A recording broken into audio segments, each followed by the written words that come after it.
তারপরে বালির পরে বসল পাশাপাশি, সামনে দুলছে নীল সমুদ্রের ঢেউ, আকাশে ছড়ানো নির্মল সূর্যালোক।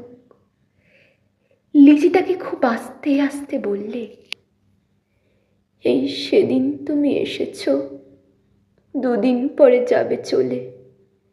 ঝিনুকের 2টি খোলা, মাঝখানটুকু ভরা থাক একটি নিরেট অশ্রুবিন্দু দিয়ে, দুর্লভ, মূল্যহীন।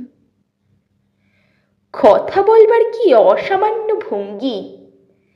সেই সঙ্গে নরেশ লিখেছে, কথাগুলি যদি বানানো হয় দোষ কি, কিন্তু চমৎকার।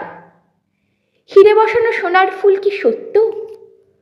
তবুও কি সত্য নয়?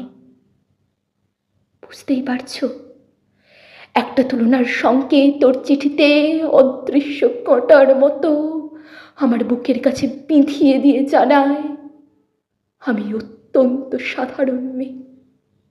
মূল্যবানকে পুরো মূল্য চুকিয়ে দিই এমন ধন নেই আমার হাতে।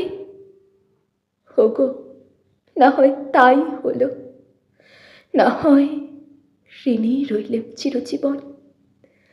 পায়ে পড়ি তোমার, একটা গল্প লেখো তুমি শরৎবাবু, নিতান্ত সাধারণ মেয়ের গল্প, যে দুর্ভাগিনীকে দূরের থেকে পাল্লা দিতে হয় অন্তত 5-7 জন অসামান্যার সঙ্গে, অর্থাৎ সপ্তরথিনীর মার।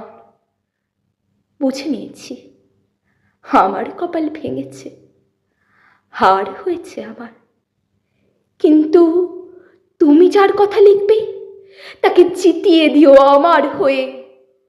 পড়তে পড়তে বুক যেন ওঠে ফুলে, ফুলচন্দন পড়ুক তোমার কলমের মুখে। তাকে নাম দিও মালতী, ওই নামটা আমার। ধরা পড়বার ভয় নেই, এমন অনেক মালতী আছে বাংলাদেশে। তারা সবাই সামান্য মেয়ে, তারা ফরাসি জার্মান জানে না, কাঁদতে জানে। কি করে জিতিয়ে দেবে? উচ্চ তোমার মন, তোমার লেখনী মহীয়সী। তুমি হয়তো ওকে নিয়ে যাবে ত্যাগের পথে, দুঃখের চরমে, শকুন্তলার মতো। দয়া করো আমাকে, নেমে এসো আমার সমতলে।